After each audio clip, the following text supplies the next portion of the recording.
Ndodhemi në qendrën e votimit tu në Parkun Olimpik, aty ku bëhet edhe procesi i dërgimit dhe numërimit të votave të diasporës. Vetëm pak minuta më parë ka votuar edhe kryeparlamentarja Elisa Spiropali. Dua të theksoj se në këtë qendër votimi në nisje të procesit votimit ka hasur problematika pasi ka nisur me vonesë për shkak edhe të kthimit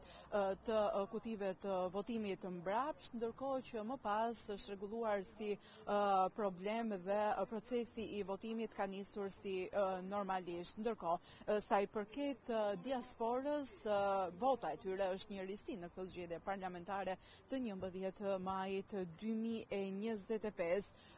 Vetëm ditën e shtunë, pra ditën e djeshme, erdhën nga diaspora 7.971 vota të tjera, 5.500 vetëm nga Greqia, tu ka patur edhe njësër problematika sa i përket dërgimit të zarfeve, marrjes zarfeve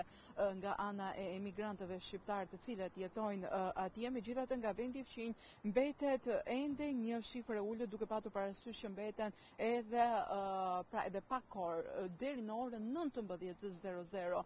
pritet mbërrim, pra është afati përfundimtar ku pritet të bëhet edhe mbërritja e fundit e zarfeve të diasporës, të emigrantëve shqiptar të cilat këtë vit në këtë zgjedhje parlamentare kanë në dorë fatin e Shqipërisë, pasi le të themi vlen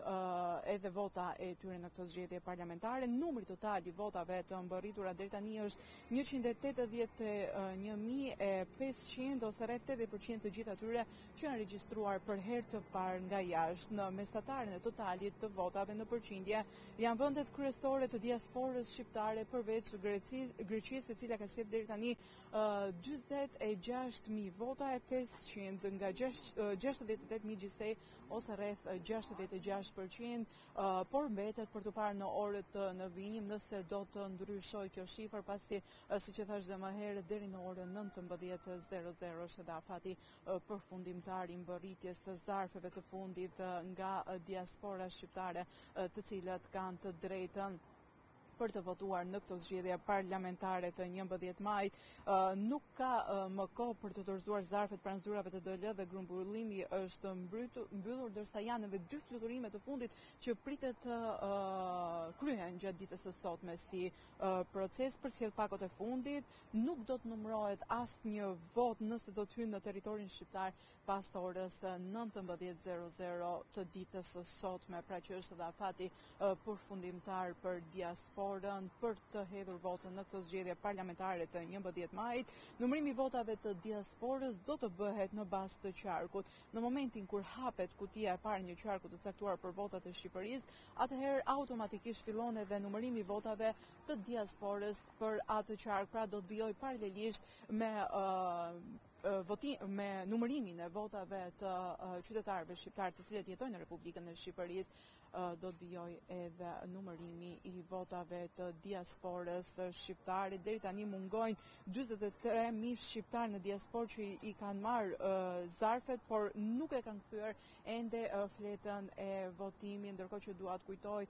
që më herët është pranuar ky lloj problematike në këtë proces zgjedhor, pra në marrjen dhe dërgimin e zarfeve nga diaspora dhe nga vetë kryekomisioneri Ilirian Cilibashi, i cili u shpreh në një deklaratë për media që do zgjidhen, ndërkohë që afati i fundit është vetëm ditën e sotme në orën 19:00, teksa dua të theksoj që Tirana mbetet qarku më i madh ku do të sigurojë edhe numrin më të madh të mandateve, ku do të jetë